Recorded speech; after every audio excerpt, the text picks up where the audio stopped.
Hi,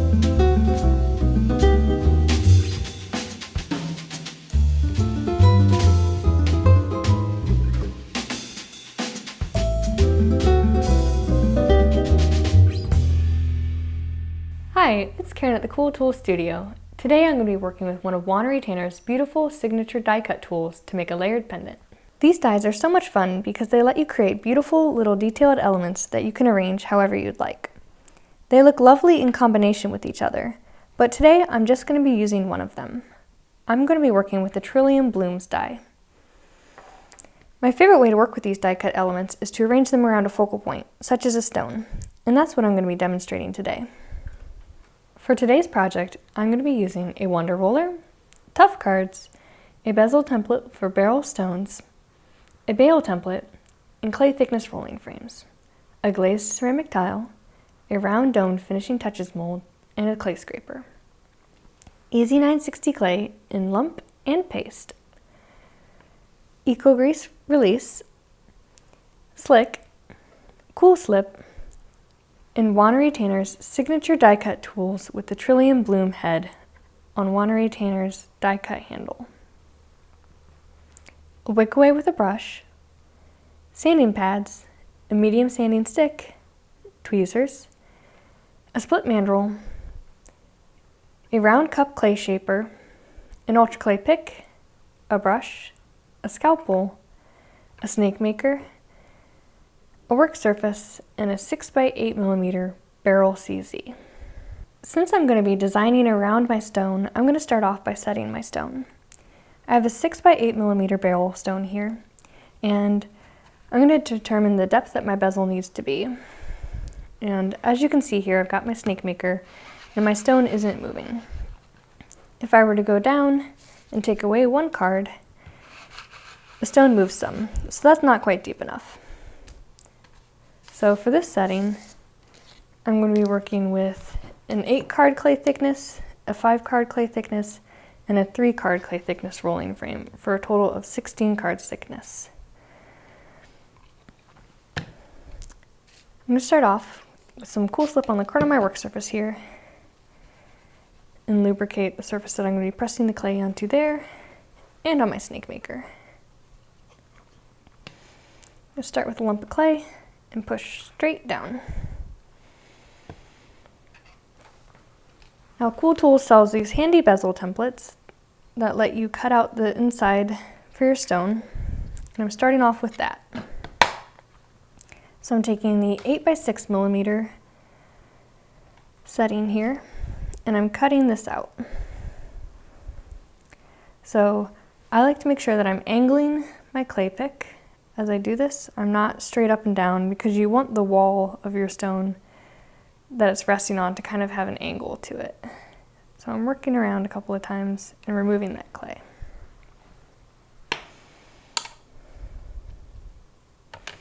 So at this point, I'm going to sneak a tough card underneath to avoid distortion when I go to move my setting after I've set the stone. Now that I have that hole cut, I'm going to try to set my stone lovely on top there.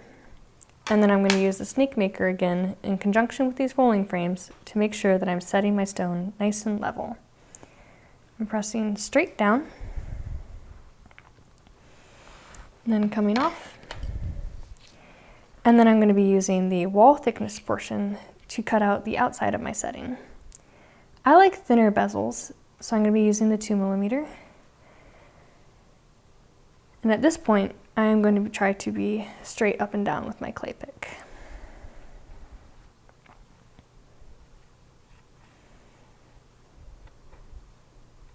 I'm kind of working it around a couple of times. I'm just getting a general shape and thickness here. I do like to sand these and also eliminate a little bit more thickness. So I'm just establishing general shape here. Alright, so my stone is set, and I'm going to allow this to dry before cleaning it up. When your setting is nice and dry, you can get to work on refining the shape. I like to start off with a medium sanding stick, and I like this because it helps me keep things straight up and down while I'm working on shaping these outside edges. So I'm using this medium sanding stick to remove material and refine the overall shape. It goes pretty quick, so make sure that you're taking the time to kind of work the piece as a whole and not really aggressively take down one side and then realize you took it a little too far. Once you're happy with the overall shape of your setting, move on to sanding pads to clean up the surface. I'm starting off with a fine, and I like to kind of round this top edge out some so it's not so sharp. Then I'm going to work my way down with superfine, ultrafine, and microfine to smooth out this surface and make it nice and even. I like working on these black tough cards because they let me know how much dust I can reconstitute. So I'm just wrapping up here with the microfine sanding pad. I'm happy with how this looks, so I'm ready to move on to the next step. Now I'm ready to make the elements to surround my setting. I'm going to be working with this Trillium Bloom die head. And these are really nice because they pop right onto the handle here with a magnet, so they're super easy to change out and apply. These dies are specifically calibrated to be used with a specific thickness of clay. So they tell you on the top here, there's a little red bar and it says roll to 3 carts. So the red bar indicates to use the red rolling frame here. So I'm going to be rolling to 3 carts thickness to work with this Trillium Bloom die head. Start off with a little bit of cool slip, still from my corner over here that I sprayed earlier on my work surface. And I've got some of my Easy 960 clay. I'm just going to roll to a 3 cards long strip. So that's kind of the most practical shape to get the most out of. For this pendant, I'm going to be creating 8 elements. These die cutters work best when they're pressing into a hard surface. So at this point, I'm going to transfer my clay from my softer work surface onto a glazed ceramic tile.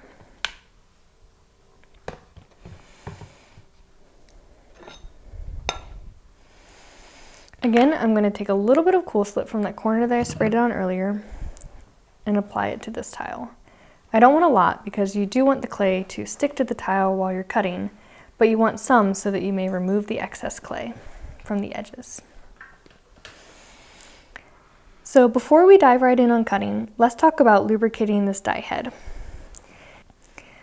Wanaree Tanner has formulated a specific lubricant to work alongside these die tools.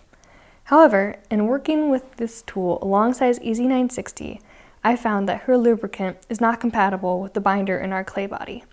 It performs beautifully with PMC and art clay silver, so if you're working with one of those clay bodies, I highly recommend using this release. You apply just a little bit using the brush tip there. However, since Easy 960 doesn't play nicely with her release, I'm going to be using Slick to lubricate the top here. Wanaree Tanner explained that it's best to use a firm lubricant, like Slick or coconut oil, alongside her die heads instead of a loose lubricant like Cool Slip. Since Cool Slip is a loose lubricant, it could pool in the head of her die tool, and that would distort the impressions. So she recommends a firm lubricant. Today I'm going to be using Slick. I have 2 brushes here, one that I'm just going to use to pick some up and apply it to the die head. And then I've got another one here that I'm going to use to remove any excess and distribute it. You really don't need a lot of lubricant here. Once you're confident that you have lubrication in all the low areas and have removed the excess amount from the top areas, you're ready to start cutting out your shapes. So now I'm ready to start cutting out the elements to surround my stone. I'm starting off by pressing straight down into the clay. And then you're going to rotate the die tool a little bit. And that's just going to help you make sure that you're getting clay into all the low areas. You're going to pull straight up to relieve the clay. Make sure that you leave enough room in between your elements so you don't distort the neighbors when you cut the next one. Again, press straight down and rotate. Repeat this process until you have 8 Trillium Bloom elements to work with. When you're done cutting out your shapes, you can remove the excess and it should just release away from the edges there.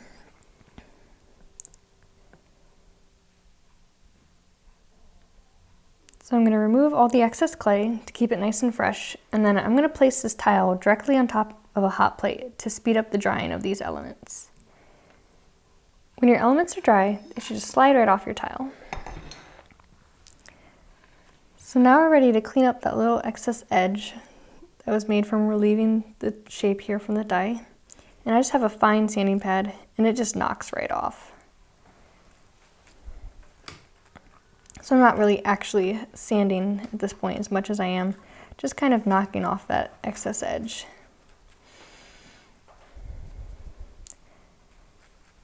I'm going to clean up all 8 elements before moving on to the next step. Now that I have my 8 elements cleaned up, I'm going to edit their shape a little bit. I like it when they can rest right up against the stone. So in order to frame my stone nicely, I'm going to remove one of these little center elements on all 8 of my Trillium bloom forms. So I'm just coming in with a scalpel and trimming that out. You can also come back in with your fine sanding pad and even out any sharp edges on your cuts there. So I'm going to repeat that to all 8 of my elements. I thought it would be nice to add a little bit of extra depth to the floral elements that are on the top layer of my pendant. So I used our Finishing Touches molds to create some 3mm round domes to add. Briefly, these are used by pressing clay down into the low areas of the mold and then scraping away the excess, leaving you with cute little elements that you can arrange however you'd like. If you would like more information on this process, we have a video detailing it. But I like to make them and then kind of build up little inventories, and I'm going to be working from my inventory of dots today. So I'm going to be adding these round domes to 4 of my blooms. So I've got a brush with my wick away here, so I don't apply too much water. And I'm just going to apply it to that already raised 3mm platform on these flowers.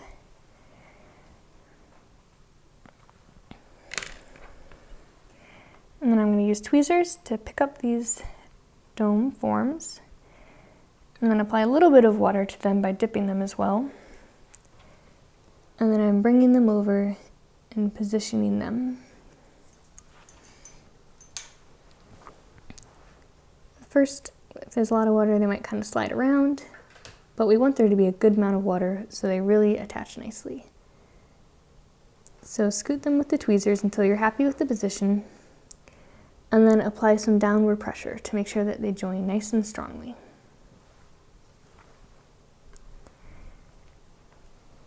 I'm going to repeat that process with 3 more of the Trillium bloom elements, so I have 4 total that have the little additional dot accent. I'm going to allow these 4 with the additional dot elements to dry while I work on arranging the lower level of my pendant. I have my center stone here, and I'm going to start establishing where I would like these elements to be. You can use tweezers to help pick them up. It makes it a little bit easier to do the more finicky work.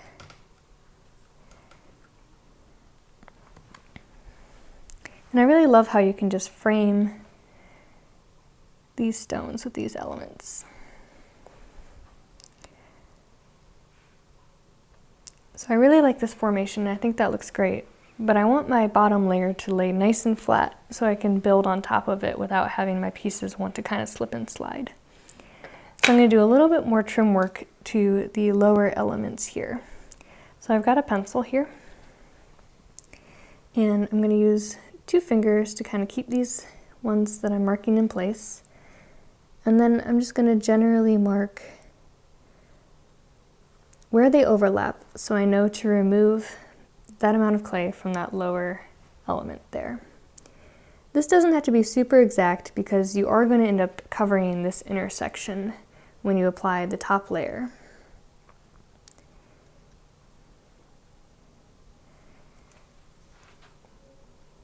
Gonna repeat that up here as well. Things kind of scooted on me there. So I'm going to slide these guys off.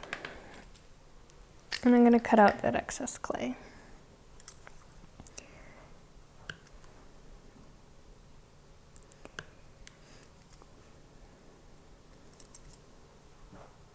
And again, this doesn't have to be perfect because that's not going to be visible. And this isn't actually going to serve as a connecting joint because you're going to build this layer on top of a sheet of clay, and that's where the real support and contact is going to come from anyways. But I'm going to replace those back on the side and then bring these back down.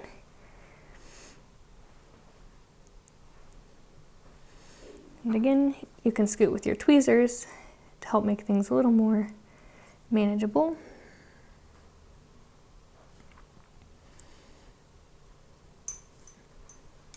And when you're happy with it, you're going to dampen where the points meet here. At this point, I am not joining these elements to my stone. I'm just kind of building a little formation here that I can come back and work with later when I am building my pendant. So try not to let any water contact your stone setting and connect your elements to your setting. We're just joining floral element to floral element. I'm leaving the stone in place there though, so that it will support these pieces while they dry and they won't shift and become too small for your setting. Once you've dampened all the intersections, you can do a little bit more kind of scooting and make sure everything's touching and nice and even. And then you can either leave this here to dry or carefully move it off to a hot plate or a dehydrator to speed that up. So here's a sheet of clay that I rolled to 4 cards thickness that I'm going to be using for the back plate of my pendant. I went with 4 cards thickness because I wanted to not only be able to serve as a platform to build on top of, but I also wanted to be able to raise the elements up some on my setting. So I'm going to be cutting out a little hole here to serve as an azure for my stone. And I'm also going to be using this hole as a place to position my setting over and actually press down into. So at this point, I'm actually going to sneak another cuff card under there because I love using these to keep my pieces from distorting while I'm moving them around. And I'm going to thoroughly dampen this area.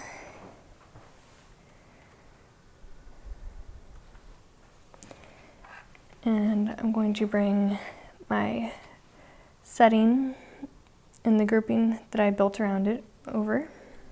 And I'm picking up my setting, positioning it over this hole here, and then pressing straight down.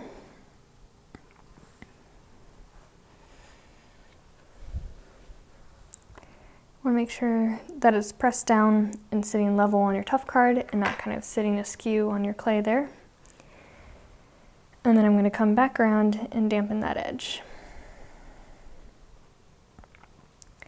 At this point, I'm now ready to add this kind of embellished platform on top of this base layer here. So I'm going to apply water to this whole surface.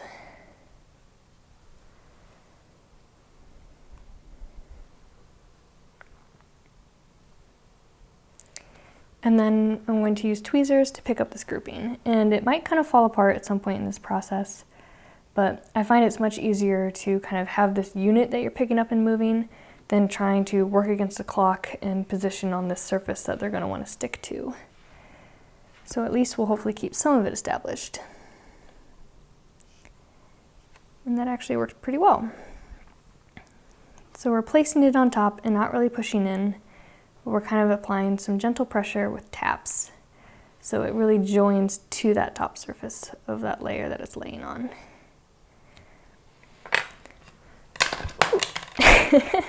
Oops! Grab your brush, don't throw it, and use it to pick up a little bit of water. I'm going to go around that outside edge. And just really make sure that everyone's kind of nice and saturated so they're going to connect nice and strongly to that base layer.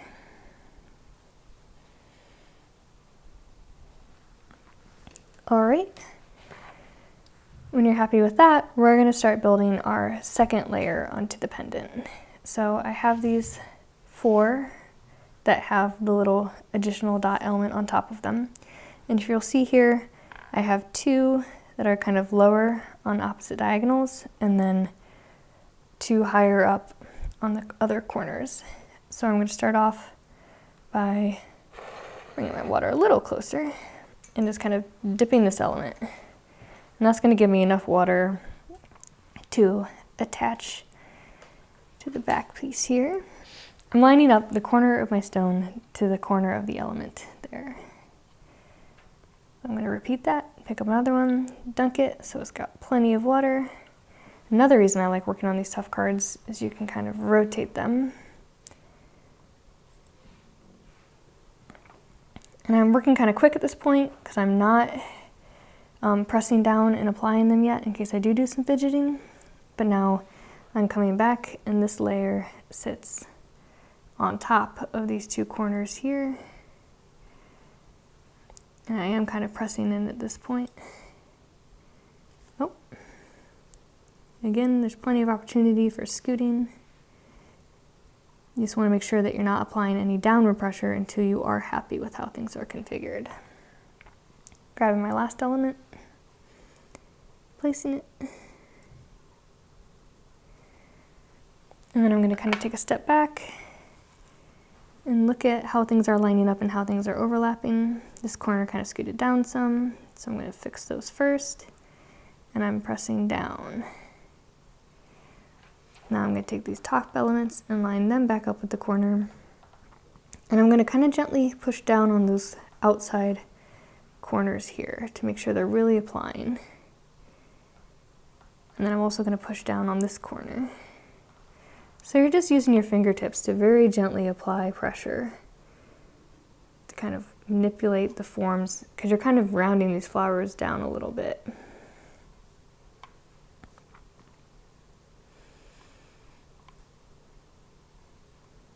All right, once you're happy with how everyone's laying, I'm going to be generous with the water again and really kind of add it anywhere where elements are joining.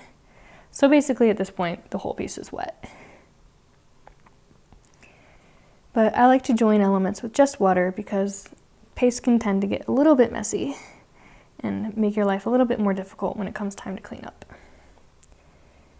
So when your piece is nicely saturated, you're feeling good about everything, I'm going to come in with my clay pick and cut along this outside edge. And you don't have to cut super close, you can always come back in and sand more closely, and that's actually what we're going to end up doing. We're also going to do a little bit of wet refinement, so just loosely follow your edge here. Once your piece is cut out, allow it to dry very thoroughly before you start sanding, otherwise pieces might want to pop off on you. So at this point I'm ready to clean up this outside edge, and I'm going to be doing a little bit of wet refinement to start off. And that's a great way to start off because it lets you move clay from high areas to low areas, and you're not just removing clay. So I have this extra firm round cup clay shaper, and it's got this nice kind of beveled edge that I really enjoy using. And I'm going to use it to apply water to my surfaces.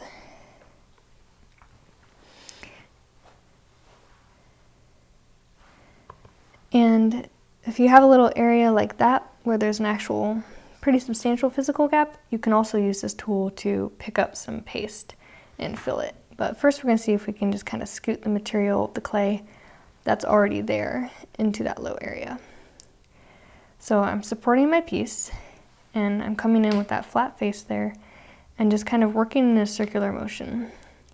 And this will knock off any high areas or any points that were kind of created by a little bit of drag from the pick and smooth them out. So already that edge is looking really nice. And I actually did end up filling that gap there, so I'm not having to come in with paste. But it's good to have it handy in case you do need it.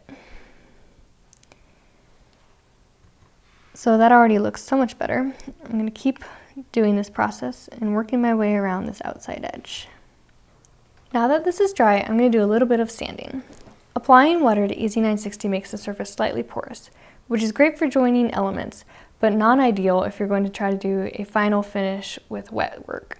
So I'm going to come in with an ultrafine and microfine sanding pad to compress that surface again and really bring it up to a nice smooth finish.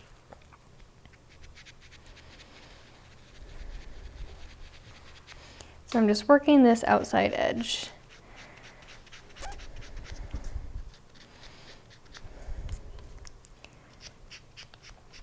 I'm also kind of bringing the microfine around to the top surface there to smooth out that edge. And then at the very end, I will come over and microfine sand this entire top surface to get a nice finish as well. But at this point, I'm just focusing on my outside edge. Now that I've cleaned up my outside edge, I'm going to move on to making the hidden bail on the back of my pendant. I was kind of tempted to actually make this piece a ring because I think it would look lovely that way as well. But today, we're going to make it into a pendant. You don't have a lot of room to apply your bail to the back of the pendant. You don't want to cover up your azure there. So for making this bail, I'm going to be using the template, but I'm going to kind of modify it to make a mini bail. So to make this bail, I rolled some clay to 2 cards thickness, and I'm going to move it onto a tough card to cut.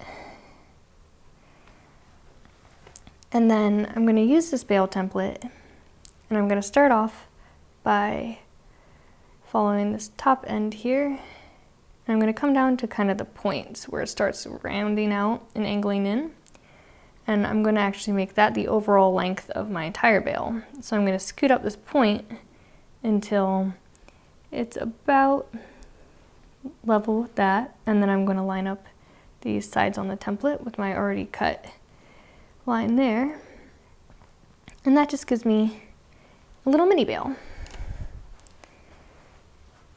So I'm going to clean up this excess, and then I love using these split mandrels as props to dry my bails on. They're a nice little tool to use for that, but if you have straw or something else that works for you, that's great. And I'm going to place it over top there, and then just kind of roll the bail to round it out there. And I'm going to place it on my tough card so that this back piece is resting so I know it'll make contact. And then I'm going to come check this front piece, and it's kind of tucked in there. I'm actually going to pull it out and then push it down with my fingertip.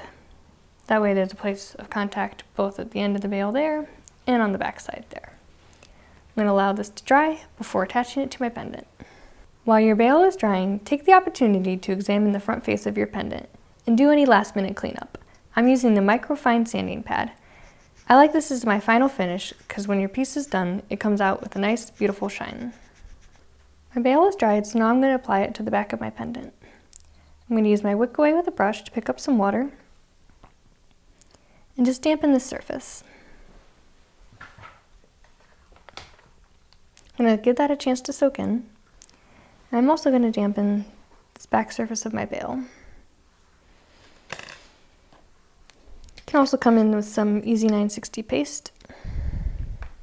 I'm going to use my clay shaper again and pick up just a little bit of that and apply it to the bail itself.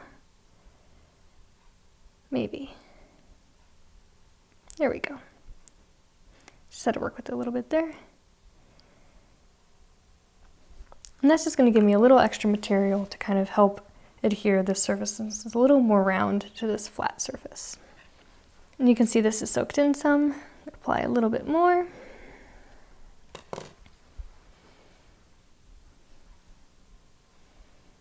And then I'm going to place my bail on the back of my pendant.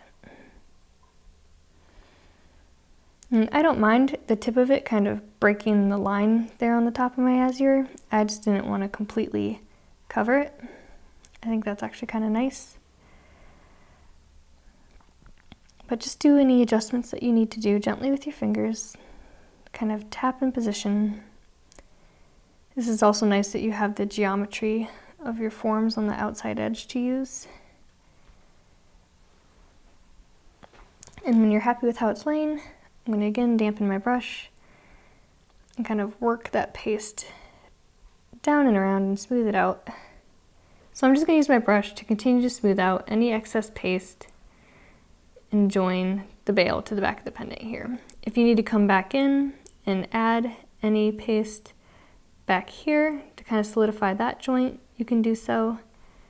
You just want to make sure that there's plenty of points of contact so your connection from your bail to your pendant is nice and secure. Allow this to dry and then spend some time sanding and cleaning up the back surface of your pendant. Easy 960 does make very strong joints with just water, but if you want to increase the surface contact between your bail and your pendant, you can do so with paste. I'm just going to pick some up on my brush and tuck it into the inside of my bail there. I'm kind of just going to drop it off at first, and then I'm just going to work back and forth with the brush to spread it.